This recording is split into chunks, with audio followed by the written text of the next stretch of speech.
financial market and institution. So, uh, before we go into the financial market and instruments or institutions, we'll first get to know what is a financial system. Financial system क्या होता है? So there is an individual, say Mr. X, suppose, or Mr. Ram, ठीक है? He got his salary, and after doing all his spendings, जो भी required spendings हैं, वो करने के बाद he is left with this surplus amount of money. Now there is another person, Mr. Tata है, who is an investor or a producer बोल लो या manufacturer बोल लो, right? So he wants to invest in some industry, right? So he requires capital for that. Now this surplus money, Mr. Ram can provide it to Mr. Tata, right? So he has given his surplus money to Mr. Tata, right? So in that process, Mr. Ram becomes a saver and Mr. Tata becomes an investor, right? Ratan Tata ji will be the investor and Mr. Ram will be the saver, right?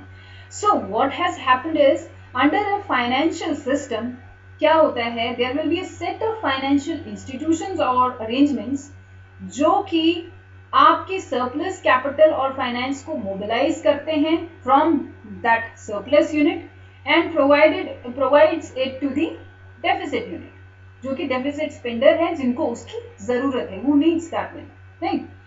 So that is a financial system which links the saver and investor, right? So what is a financial system? A transfer of financial resources from savers to investors is done under a system. That is a financial system where we mobilize. How we do it? By mobilizing the saving of those savers, right? और of small investors बोल लो, है ना? Saving करके हम लोग mutual fund में डाल रहे हैं, FD बना रहे हैं. These are small investments, right? That we do. Financial investments जिनको बोलते हैं, right? Not investor in the sense Ratan Tata वाला इन्वेस्टर की बात नहीं कर रही, या कोई कंपनी बना के इन्वेस्ट करने की बात मैं नहीं कर रही हूँ, right? So we mobilize these small savings. Then जो सेविंग्स हैं, we make them available for the productive purposes, for construction, for manufacturing, for making some building, for buying some assets, capital assets, machine, raw material, etc., right? So we make this savings available in that system. So there will be the financial system is an intermediator किसके बीच में? सेवर्स और borrowers. Borrowers मतलब जो invest करना चाहते हैं, जिनको वो पैसे चाहिए, right? So this serves as an intermediator between the savers and the borrowers. It can be investors, it can be consumers as well, क्योंकि लोन सिर्फ इन्वेस्टर्स को ही नहीं मिलता. ये जो कंजम्पशन के लिए आप गाड़ी लोन में लेते हैं, होम लोन लेते हैं, right? So we can not say कि यहाँ पे सिर्फ बोरोवर्स जो है इन्वेस्टर्स ही होते हैं, बट हम बोल सकते हैं कि हाँ, इंटरमीडिएटर होता है बिटवीन द सेवर्स और borrowers. Borrowers can be anyone, right? So that is a financial system. So before we go into further topic, आपका ये जो कॉन्सेप्ट्स हैं regarding to understand a financial system better, what are these concepts that we get to know first is आपका financial asset, नहीं? Now what is a financial asset? Asset वो होता है, आप asset बोलेंगे, आपके फैमिली की asset होगी आपका प्रॉपर्टी, है ना? आपके पास जो घर है, आपकी बिल्डिंग है ना, आपके खेत हो सकते हैं, आपके क्या बोलते हैं, अचल संपत्ति जिसको बोलते हैं, मूवेबल प्रॉपर्टीज, आपकी जानवर हो गए, गाड़ी हो गई, राइट? वो हो सकते हैं. Then you can have gold, jewellery of silver and gold. ये सारे आपके फाइनेंशियल एसेट हो गए. उसके अलावा आपकी FD है ना, आपने म्यूचुअल फंड में इन्वेस्ट किया. अब यहाँ पे डिफरेंस क्या है फाइनेंशियल एसेट और फिजिकल एसेट में? फिजिकल एसेट ये सारी चीजें हो गई, राइट? फाइनेंशियल एसेट से आपको इनकम जनरेशन होता है. FD करेंगे, वहां पे रेट ऑफ इंटरेस्ट मिलेगा उतने ही अमाउंट से. तो 10,000 आपने बैंक में जमा करके रखा FD के रूप में, उस पर आपको इनकम जनरेट करेगा इंटरेस्ट के रूप में, है ना? आपने म्यूचुअल फंड्स में इन्वेस्ट किया, वो आपको के लिए इनकम जनरेट कर रहे हैं, right. So those are financial assets जो कि एक पर्सन जो है in the form of securities, that is shares, bonds, है ना, इक्विटी के रूप में जो ले खरीदता है to generate further income, to earn further income from that asset in the future, right? That is a financial asset, है ना। और ये मार्केटेबल और नॉन मार्केटेबल असेट्स होते हैं। मार्केटेबल असेट्स जो कि आप फर्दर ट्रांसफर कर सकते हैं, है ना। जैसे कि शेयर खरीद लिया, आपको लगा नहीं मेरे को लॉस हो रहा है, या आपको लगा अच्छा प्रॉफिट है, अभी मैं बेच के शेयर जो है गेन कर सकता हूँ, या आपको लगा यहाँ लॉस है मेरे को नहीं करना, तो आप दूसरे को बेच देते हैं, right. So it can be easily transferred. ये होते हैं आपके शेयर्स, बॉन्ड्स, ये सारे आप ट्रांसफरेबल होते हैं। नॉन मार्केटेबल या नॉन ट्रांसफरेबल जो होते हैं, जैसे आपकी एफडी है ना, आपका प्रोविडेंट फंड है, आपने कोई नेशनल सेविंग सर्टिफिकेट जो गवर्नमेंट का लॉन्ग टर्म लोन के लिए जो है गवर्नमेंट 5 साल के लिए नेशनल सेविंग सर्टिफिकेट इशू करती है, राइट। तो आप 5 साल के लिए वो पैसा डाल देते हो, वो 5 साल के बाद ही आप विड्रॉ कर सकते हो, वो 5 साल का लॉक इन पीरियड होता है। सो ये सारी चीजें, एफडी हो गया, एनएससी हो गया, है ना, किसान विकास पत्र हो गया, ये सारे आपके नॉन ट्रांसफरेबल, आप इसको क्या बोलते हैं, किसी को आगे फर्दर ट्रांसफर नहीं कर सकते, नॉन ट्रांसफरेबल और non marketable we can say, right. So financial assets इस तरह से होते हैं। Then there are financial intermediaries, right. Now, what are these financial intermediaries? ऐसे सारी ऑर्गेनाइजेशन और इंस्टीट्यूशन जो कि एक इंटरमीडिएटर का काम करते हैं, जो कि फैसिलिटेट करते हैं दी फाइनेंशियल ट्रांजैक्शन, किस किस की, इंडिविजुअल्स की भी, कॉर्पोरेट्स की भी और गवर्नमेंट की भी, राइट, जो कि क्या करती हैं, फाइनेंशियल ट्रांजैक्शन को फैसिलिटेट करती हैं। सो एक इंटरमीडिएटर का काम करती हैं ये।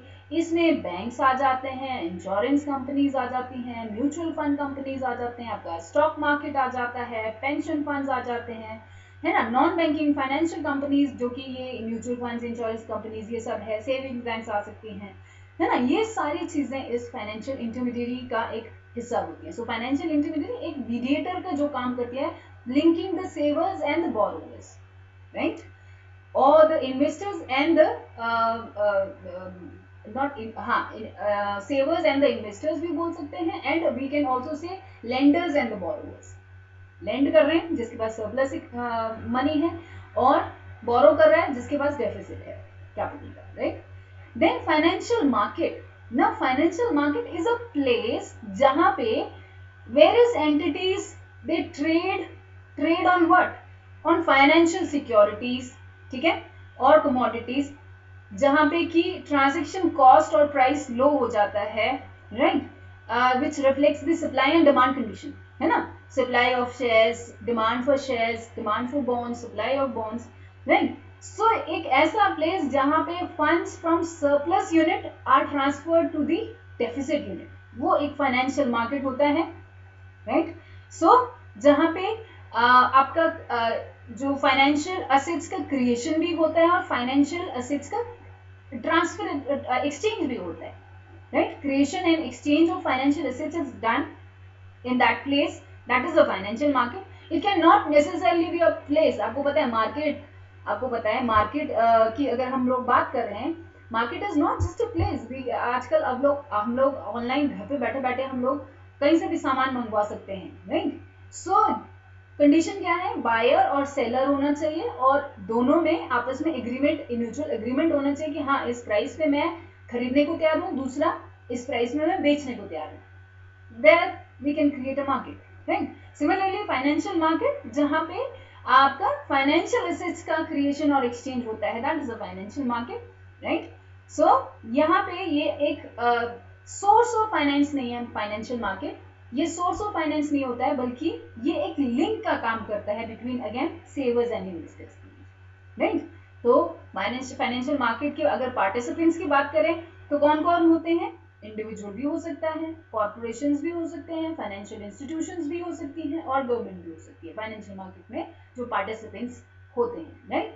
ये सारा डिटेल में आप जैसे जैसे आप आगे बढ़ते जाएंगे ना, आपका कॉन्सेप्ट और क्लियर होते जाएगा। सो डोंट वरी कि अभी क्या क्या पढ़ाया जा रहा है, राइट। देन अभी ध्यान से सुनो, right. Then financial rate of return, now जो ज़्यादातर हाउस होल्ड हैं इंडिया में या फैमिलीज हैं, they prefer to invest in gold, physical assets में, है ना, ज्वेलरी, बिल्डिंग, लैंड। बट काफ़ी सारे सर्वेज में देखा गया है जो रेट ऑफ रिटर्न है as compare to this physical assets, financial assets में रेट ऑफ रिटर्न ज़्यादा रहता है, जैसे कि म्यूचुअल फंड्स में, बॉन्ड में, right. So we get to know कि what is financial rate of return.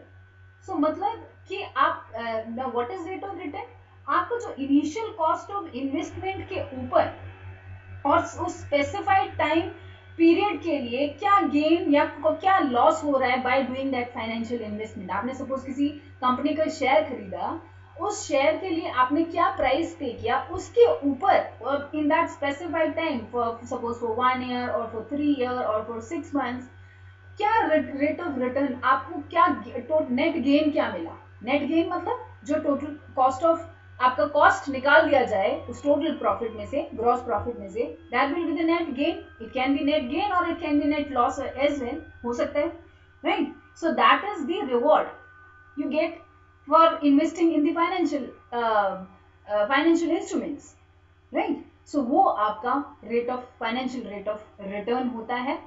Then financial instruments की अगर हम लोग बात करें, now financial instruments is any contract जो कि फाइनेंशियल असेट्स को बनाता है, right, is a contract that give rise to a financial asset और one entity and financial liability for the another entity, है ना। दो पार्टीज मिलेंगे, है ना, एक सेवर एक इन्वेस्टर होगा, या एक लेंडर एक बोरोवर होगा, राइट, या एक बायर ऑफ शेयर एक सेलर ऑफ शेयर होगा, राइट, बायर एंड सेलर होगा एक तरह से, या लेंडर बोरोवर जो भी बोल लीजिए।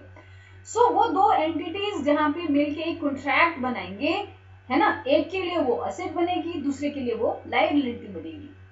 सो that is a financial instrument. So यहाँ पे कंफ्यूज होने की जरूरत नहीं है कि फाइनेंशियल असेट भी वही है, फाइनेंशियल इंस्ट्रूमेंट भी वही है।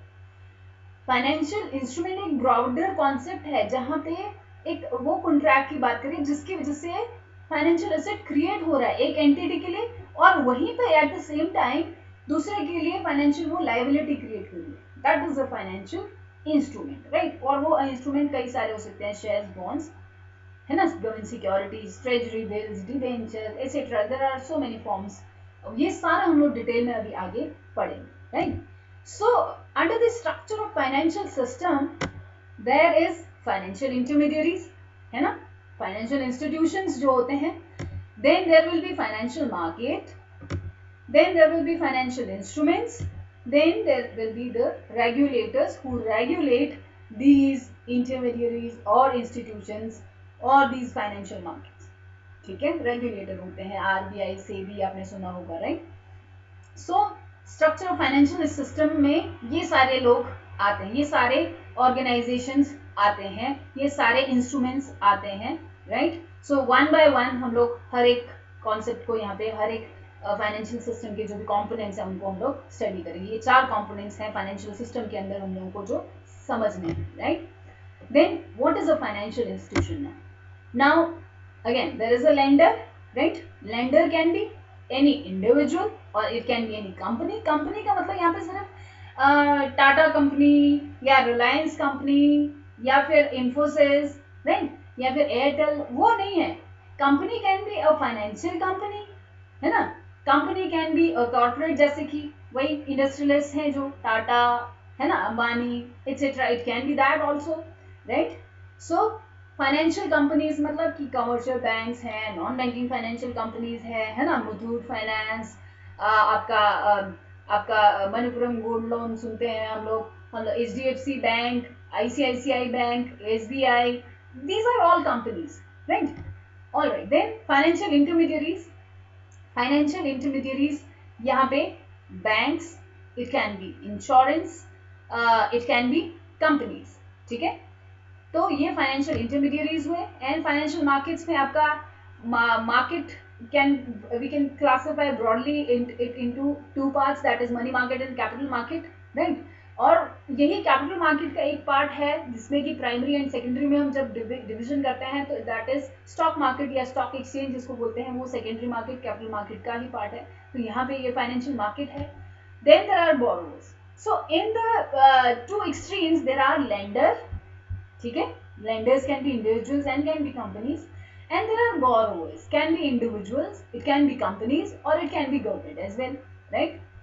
है ना, borrower जो है individuals भी हो सकता है, मेरे को गाड़ी लेनी है, गाड़ी के लिए लोन चाहिए, right? that can be an individual. Companies can be there, it can be financial company, it can be corporate जैसे कि टाटा का, it can be company, right? जो कि borrow करना चाहते हैं from a bank, from an individual, from government or through central bank, I mean, right? So there can be individuals, there can be companies, banks borrow करती हैं RBI से, आपको पता है, right? So government से भी borrow कर सकते हैं, right? So then government भी borrow करती है from the public, आम जनता से। NSC का मैंने एग्जांपल दिया आपको, नेशनल सेविंग सर्टिफिकेट, है ना, सिमिलरली किसान विकास होता है, so गवर्नमेंट होता है, right? And it can also borrow from the central bank, RBI से भी borrow करती है, it can also borrow from commercial banks through central bank, and it can also borrow through individuals, है ना, ये बता दिया। Then there are individuals can be corporates as well, right? Individuals can be corporates as well, government को lend करने के लिए, right? So between these two extremes there are lenders and there are borrowers. इन दोनों को link करने के लिए हमारे पास क्या है, ये फाइनेंशियल मार्केट है, राइट? इस फाइनेंशियल मार्केट में ये लेंडिंग बोरोइंग प्रोसेस होगी through these intermediaries, through these financial intermediaries, right?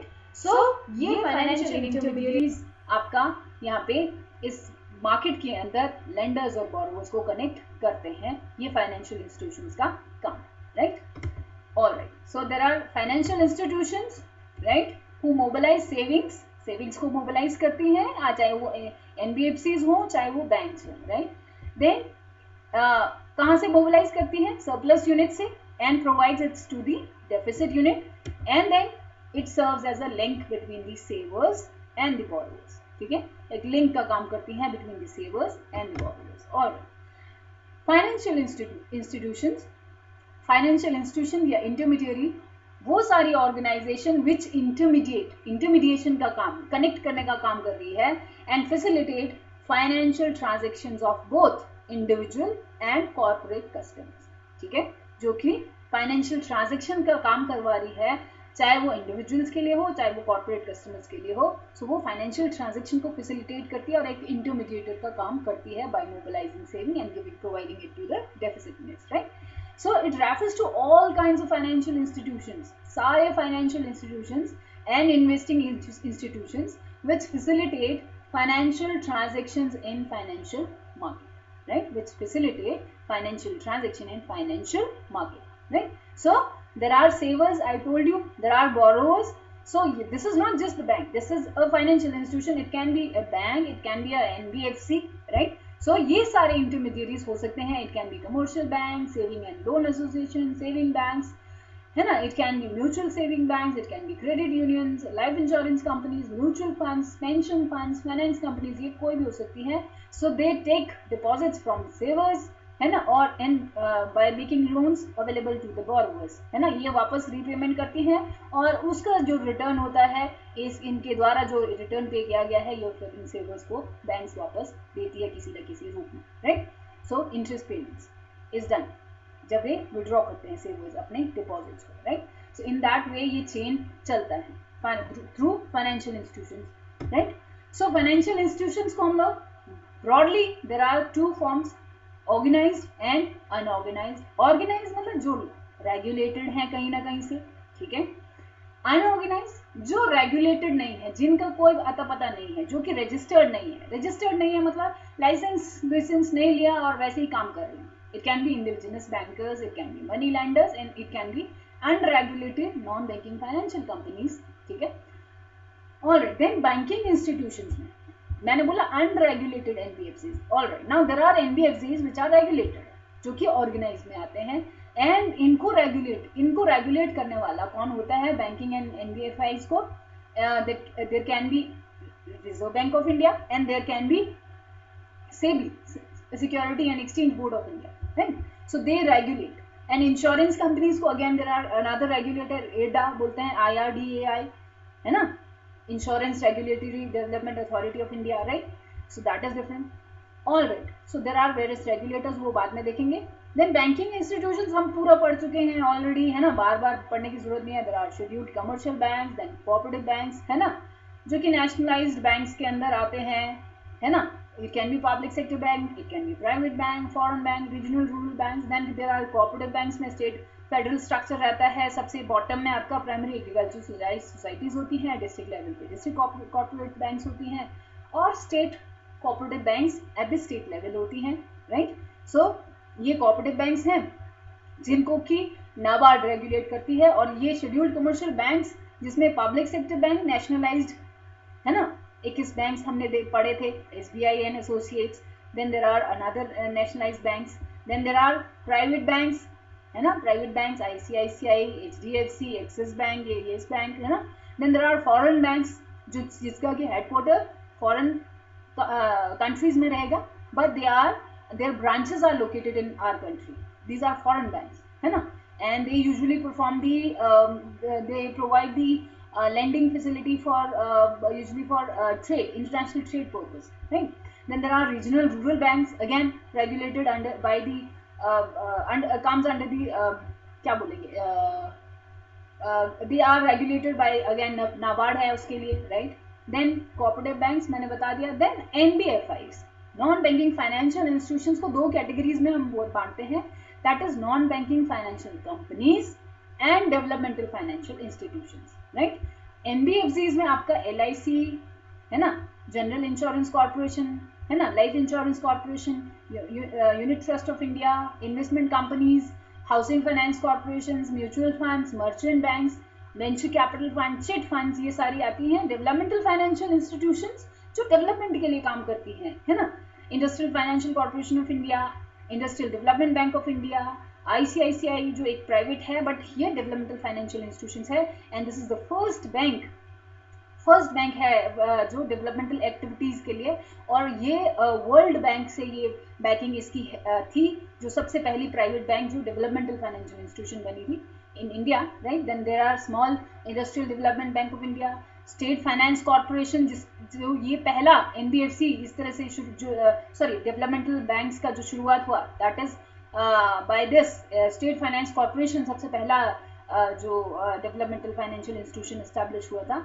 and in 1948 I guess, है ना। then there is NABARD and export import bank, है ना। so ये सारे अभी हम लोग देखते हैं, right।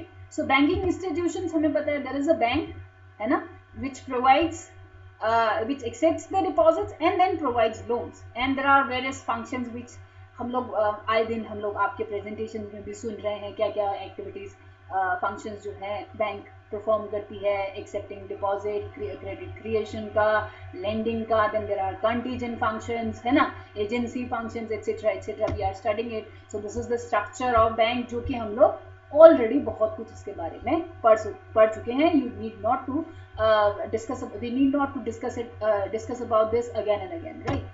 So there are NBFCs, non-banking financial institutions. They are like banks, है ना? These organizations are like functions like banks, but these are not banks. Bank नहीं होती है, banking license इनको RBI से नहीं मिली होती, right? So ये NBFIs में मैंने बताया NBFCs हैं and developmental financial institutions हैं, वही सारे मैंने यहाँ लिखे हैं। एंड ऑन द NBFCs को दो कैटेगरीज में हम लोग यहाँ बांट रहे हैं, on the basis of nature of their activity, क्या किस तरह का फंक्शनिंग उनका है उसके बेसिस पे ये है ना। जैसे कि कोई एसेट फाइनेंस कंपनी उनका अपना फंक्शन है, लोन कंपनी का अपना फंक्शन है, मॉर्गेज गारंटी कंपनी है, इन्वेस्टमेंट कंपनी है ना, कोर इन्वेस्टमेंट कंपनी है, इंफ्रास्ट्रक्चर फाइनेंस कंपनी है, माइक्रो फाइनेंस कंपनी है, एंड हाउसिंग फाइनेंस कंपनी है। And on the basis of deposit accepting non banking financial corporations होती हैं, और डिपॉजिट नहीं एक्सेप्ट करने वाली भी नॉन बैंकिंग फाइनेंशियल कॉर्पोरेशंस होती है। Will discuss it, right. So non banking financial companies अगर हम लोग डेफिनेशन में बोलेंगे, एक ऐसी company which is registered under companies act, है ना, कंपनीज एक्ट 2013, और इनका प्रिंसिपल मुख्य कार्य इनका क्या है, is receiving deposits under any scheme and provide they provide loan facilities, right? They provide loan facilities. So they can either accept deposit and then they can either accept loan. अभी देखेंगे, सारा discuss करेंगे. Then non-banking financial institutions are the organizations that facilitate bank-related financial services, but does not have banking license. है ना, ये I think मैंने दोबारा repeat कर दिया line. So there is an NBFC. अब इसको दो कैटेगरीज में डिवाइड किया गया है recently, right? NBFC D and NBFC C, right? And there is a bank, है ना. बैंक का हमें पता है क्या मुख्य कार्य होते हैं. It accepts deposits and it lends. After accepting the deposits, दो मुख्य प्राइमरी फंक्शंस में यही दो फंक्शंस आते हैं, है ना. बैंक का जो प्राइमरी फंक्शन है वो डिपॉजिट्स एक्सेप्ट करती है, फिर वो उसमें से अपना सीआरआर एसएलआर निकाल के जो बच जाता है उसके बाद वो लेंडिंग करती है ना. यही मुख्य कार्य है. ये दोनों मतलब कि ये दोनों फंक्शन एक साथ परफॉर्म करती है एक bank. But under NBFC non banking, है ना. यहाँ पे ये जो एनबीएफसी डी है ये सिर्फ आपका डिपॉजिट्स को एक्सेप्ट करती है. अब आप बोलेंगे कि डिपॉजिट्स कैसे एक्सेप्ट करती है, मैं बताती हूँ. लाइफ इंश्योरेंस कंपनीज हैं आपकी, राइट? क्या कर रही हैं, आपको एक बॉन्ड देगी और बोलेगी आपको वहां से पैसा विड्रॉ नहीं कर सकते आप सिर्फ डिपॉजिट करते रहेंगे वहां पे, है ना. आप डिपॉजिट करते रहेंगे for and the maximum period जो होता है ये इसका लाइफ इंश्योरेंस कोई भी इंश्योरेंस का, इट इज 60 मंथ तक ही आप लोग डिपॉजिट एक्सेप्ट कर सकते हैं. उसके बाद आपको वो पैसे वापस करने होते हैं डिपॉजिटर, राइट? आप चाहे उसका सर्टेन परसेंटेज अमाउंट दो या फिर पूरा अमाउंट दो, that is up to that entity, that company. But वो 5 साल मैक्सिमम है उसका, 60 month maximum, right? Maximum tenure है, राइट, मैच्योरिटी का. ऑलराइट, सो वो डिपॉजिट्स ये बात ये एनबीएफसी डी क्या है, ये डिपॉजिट्स एक्सेप्ट करती है. सिमिलरली एलआईसी बोल दिया मैंने, है ना, जो या कोई भी इंश्योरेंस कंपनी वो आपसे डिपॉजिट लेती जाएगी, बदले में आपको एक रिस्क कवर दे रही है. Now investment insurance can be of any type. It can be a vehicle insurance, है ना, गाड़ी के डैमेज पे आपको मिलेगा.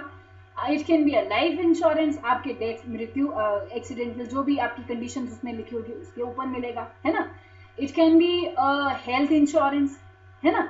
सो there are various. Then there are term plans now, है ना. रिसेंटली बहुत पॉपुलर हो रहा है टर्म प्लान्स, है ना.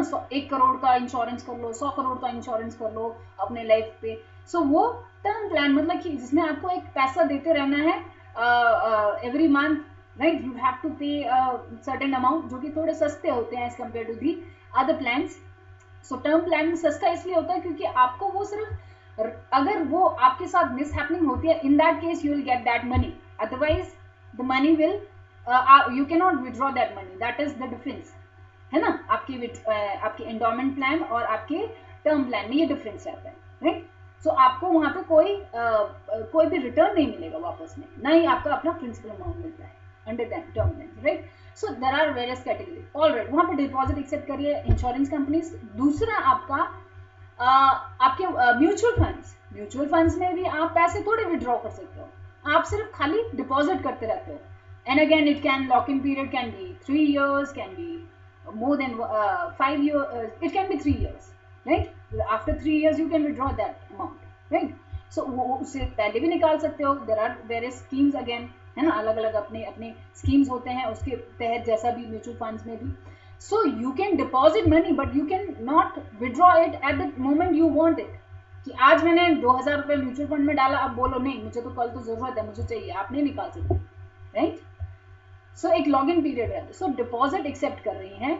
और यहाँ पे क्या है, डिपॉजिट एक्सेप्ट तो करती है. आप कल भी जाके पैसे विड्रॉ कर लो. आज मैंने पैसे डाला 10,000, जाके कल निकाल लिया, मेरे को जरूरत है भाई बैंक से, that you can do. But here you are doing it for a 10 years, है ना, certain tenure. Then NBFC C क्या करती है, अब ये डिपॉजिट लेती है बट ये लेंडिंग नहीं करती है, मान लीजिए. Then there is NBFC C credit, जो कि लोन लेंडिंग करती है, सिर्फ लेंडिंग करती है. यहाँ पे मर्चेंट बैंक्स, आपके लोन बैंक्स, आपके इन्वेस्टमेंट बैंक्स, है ना, आपके माइक्रो फाइनेंस बैंक्स, आपके माइक्रो फाइनेंस इंस्टीट्यूशंस, आपके हाउसिंग फाइनेंस इंस्टीट्यूशन, ये सारे क्या कर रही है, आपके लोन दे रही है ना, लेंडिंग कर रही है फॉर सर्टेन पर्पस।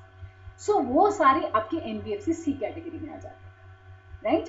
सो यहाँ डिपॉजिट क्रिएट कर रहे हैं, एक्सेप्ट कर रहे हैं, यहाँ पे वो आपका सिर्फ लोन दे रहे हैं, लेंडिंग कर रहे हैं, right. So they can either perform one function, they can either perform this function or can perform this function, right. Then those और NBFC के फीचर क्या होते हैं, it cannot perform agricultural और industrial activities। ये जो licensed NBFCs हैं they cannot perform agricultural और industrial activities, है ना, side by side ये नहीं कर सकते। and they can also they can do ये अभी बना रही थी मैं, ये not आना चाहिए यहाँ पे, they cannot purchase, sale और do construction of immovable properties. अचल संपत्ति बोलते हैं ना, इमूवेबल प्रॉपर्टीज, आपका घर हो गया, आपका लैंड हो गया, खेत खलियान हो गए, दीज आर इमूवेबल, आप नहीं ले जा सकते। So you can not do the sale, purchase and construction of these immovable properties, right, जो रेगुलेटेड आपके रजिस्टर्ड एनबीएफसीज होती हैं उनके लिए ये फीचर्स, राइट, जो कि कंपनीज एक्ट 2013 के अंदर रजिस्टर्ड है, ये वो एनबीएफसीज की बात कर रहे हैं, right. There are certain in right, आपका ये यहाँ थे ना, अनरेगुलेटेड एनबीएफसीज भी होती हैं, चिट फंड्स, है ना, आपके विंडीज वाले, ये सारी चीजें इसमें आ जाती हैं। और so these are the features of NBFC. I think आपको डिफरेंस भी समझ आ गया होगा। देन टाइप्स ऑफ एनबीएफसी हम लोग देखेंगे, तो एनबीएफसीज में मर्चेंट बैंक्स हैं, there are micro finance companies, there are insurance companies, there are housing finance companies, है ना, there are gold loan schemes होती हैं, मुथूट गोल्ड लोन, है ना, और भी बहुत सारे आप लोग टीवी पे सुनते रहते हैं। Then there are loan banks, there are mutual funds, right. So mutual funds and insurance companies they comes under NBFCD, जो कि डिपॉजिट एक्सेप्ट करती है ना। ये सारी चीजें, ये सारे बैंक्स, ये सारी कंपनीज ये लेंडिंग का काम करती है, राइट, चाहे वो मर्चेंट बैंक्स हो, माइक्रो फाइनेंस कंपनीज, है ना, स्मॉल इन्वेस्टमेंट्स के लिए जो फाइनेंसिंग करती है माइक्रो फाइनेंस कंपनीज, है ना। Then there are loan banks and merchant bank, they do almost perform the same activity, है ना। देन यहाँ पे असेट कंस्ट्रक्शन कंपनीज भी होती हैं, अगेन वो भी वही करती हैं, असेट क्रिएशन के लिए लोन देती है ना, आपके जनरेटर खरीदने के लिए, आपका ट्रैक्टर खरीदने के लिए, आपका मतलब कि प्रोडक्शन की को जो स्टिमुलेट करे, इस तरह का कोई असेट क्रिएशन करने के लिए जो लोन्स देती है, that is asset creation companies बोलते हैं इसको, है ना, राइट। सो ये सारे एनबीएफसी के टाइप है। अब आप बोलेंगे कि इंश्योरेंस कंपनीज तो लेंडिंग भी करती है, तो इंश्योरेंस कंपनीज के दो कैटेगरीज हैं, है ना, एक है इंश्योरेंस एलआईसी, एक है एलआईसी एंटिटी, उसी का सब दूसरा आपका ब्रांच उसने जो खोला है LIC housing finance, LIC housing finance, फिर इन्वेस्टमेंट, वो एनबीएफसी सी में आ गया, एनबीएफसी सी के कैटेगरी में आ गया, वही इंश्योरेंस का, right. There are various companies जो दोनों एक साथ काम करते हैं। कई सारे बैंक्स हैं, कमर्शियल बैंक्स, जो कि मर्चेंट बैंक का भी काम करते हैं, है ना, एजेंसी फंक्शंस में, राइट। कई सारे कमर्शियल बैंक्स हैं जो म्यूचुअल फंड्स का में भी काम करती हैं, असेट इन्वेस्टमेंट कंपनीज के बारे में हमने पढ़ा, है ना, असेट इन्वेस्टमेंट कंपनीज 20% वो लोग कर सकते हैं करके हमने बैंकिंग रिफॉर्म्स में पढ़े ना। सो वो यहाँ पे म्यूचुअल फंड्स भी सेल करती हैं, वही commercial banks, right. So confuse नहीं होना है यहाँ पे, right. Then what are the difference between these banks and NBFCs? वैसे तो मैंने पहले एक्सप्लेनेशन में बहुत ज्यादा बताया that banks can accept deposits, right, they can not accept demand deposits. Demand, यहाँ पे भी डिमांड डिपॉजिट की बात करें आप, डिमांड डिपॉजिट मतलब कि आज पैसा जमा किया, कल जाके निकाल लिया, या अभी 2 घंटे बाद जाके निकाल लिया, right, that is demand deposit, liquid है, आप कभी भी जाके विड्रॉ कर सकते, but they can accept deposit, but they can not accept demand deposit जो कि लिक्विड है ना, हाईली लिक्विड है, मतलब कि वो डिपॉजिट एक्सेप्ट करेंगे फॉर सर्टेन पीरियड, एक मेच्योरिटी पीरियड तक वो लोग इसको एक्सेप्ट करते रहेंगे, उसके बाद ही विड्रॉल के लिए आपको परमिशन मिलेगी कस्टमर को, right. They can issue demand drafts and checks, इसी डिपॉजिट के ऊपर ये लोग डिमांड ड्राफ्ट और चेक इशू कर सकते हैं। बट एनबीएफसीज क्योंकि ये यहाँ पे डिमांड डिपॉजिट्स ही नहीं है, they can not issue demand drafts and cheques, right. तीसरा, बैंक जो है इंश्योर्ड होती है, राइट। बैंक्स को यहाँ पे इंश्योर जो है इंश्योरेंस मिली होती है। दैट मीन्स कि इंश्योरेंस किस सेंस में कि अगर बैंक कल को डूब जाता है, राइट, बैंक डूब गया तो इन दैट केस आपके पास क्या बोलते हैं, जो कस्टमर्स का जो पैसा है, सपोज कस्टमर ने 10,000 रुपये जमा किया तो वो उसको 10,000 रुपये मिल जाएगा, राइट। बट जिस यहाँ पे एक नुकसान ये होता है कि जिसने 10 लाख रुपए किसी ने जमा किए हैं या 1 करोड़ रुपए किसी के बैंक में जमा है, बट इंश्योरेंस में मिलेगा उसको कितना, सिर्फ 1 lakh, DICGC, right. Deposit insurance and credit guarantee corporation होती है, deposit insurance and credit guarantee corporation.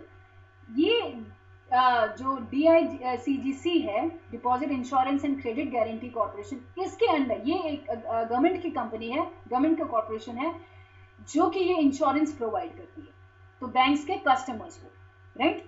तो बैंक्स के कस्टमर्स को यहाँ ये फायदा है कि यहाँ पे जो सम है वो इंश्योर्ड मनी आपको 1 लाख तो एटलीस्ट मिनिमम मिलेगा, और उसके ऊपर तो नहीं मिलेगा। अगर आपका पैसा 10 लाख है या 15 लाख, 20 लाख, 25 लाख, 1 करोड़ है, फिर भी आपको मिलेगा तो 1 लाख, राइट। बट जिसका 10,000 है उसको तो 10,000 मिल जाएंगे, राइट। बट एनबीएफसीज में इंश्योर्ड नहीं होते हैं वो amount, right, they are not insured, right. So ये डिफरेंस है, बेसिक डिफरेंसेस हैं between a bank and a non banking financial company, right. Then there are NBFIs, non banking financial institutions में दूसरा पार्ट, तो NBFC हो गए, दूसरे developmental financial institutions होते हैं। तो वो मैंने बताया कि ये डेवलपमेंटल प्रोजेक्ट्स के लिए लोन क्रिएट करती हैं, right, financing of industrial and infrastructure project, जिसका कि गेस्टेशन पीरियड लॉन्ग होता है। गेस्टेशन पीरियड मतलब इन्वेस्टमेंट करने से लेकर रिटर्न आने तक का जो period, that is gestation period बोलते हैं, है ना। इन्वेस्टमेंट करने से लेके रिटर्न आने तक का जो पीरियड होता है, प्रोसेस होता है, that is gestation period. So it has the projects which has a long gestation period, वहां पे ये डेवलपमेंटल लोन्स जो है उपलब्ध करवाती है।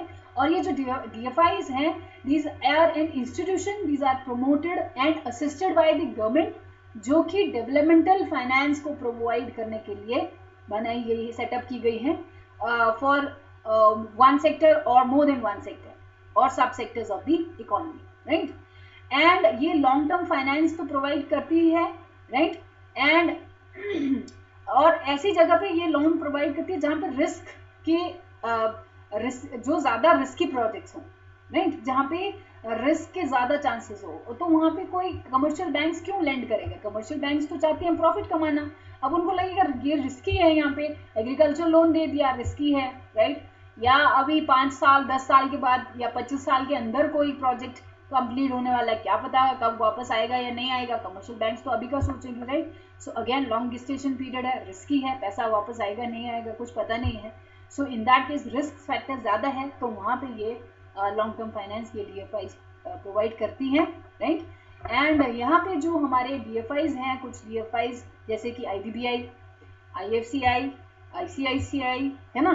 ICICI अभी कमर्शियल बैंक के अंदर आती है, but it was earlier setup as a DFI, developmental financial institution के रूप में ये सेटअप की गई थी। Then there are small industrial development bank institutions, then there is NABARD, है ना, जो कि रूरल क्रेडिट को कंट्रोल करती है, रूरल क्रेडिट नीड्स को फुलफिल करती है, नाबार्ड, है ना, national agriculture bank for national bank for agriculture and rural development, right, NABARD. Then there are export import bank, export import के लिए कि एक स्पेसिफिक सेक्टर स्पेसिफिक है ये बैंक, नाबार्ड हो गया आपका, नाबार्ड रूरल सेक्टर को की क्रेडिट नीड्स को फुलफिल करती है। एग्जिम बैंक आपके एक्सपोर्ट इम्पोर्ट नीड्स को फुलफिल करती है, एक सेक्टर को ये लोग सेक्टर स्पेसिफिक हैं। Then there are state level पे there are state financial corporations, state industrial small industrial development corporations under state governments, right, ये SIDC ये सारे स्टेट के अंदर आते हैं। तो ये सारे कुछ DFIs हैं, डेवलपमेंटल फाइनेंशियल इंस्टीट्यूशंस हैं इंडिया के अंदर, राइट। होप आप डेवलपमेंटल फाइनेंशियल इंस्टीट्यूशंस समझ गए होंगे क्या है, right. So financial market, what is the time now? क्या हो गया टाइम आपका? मैम 10:57। आई थिंक आज के लिए इतना ही पढ़ते हैं, है ना?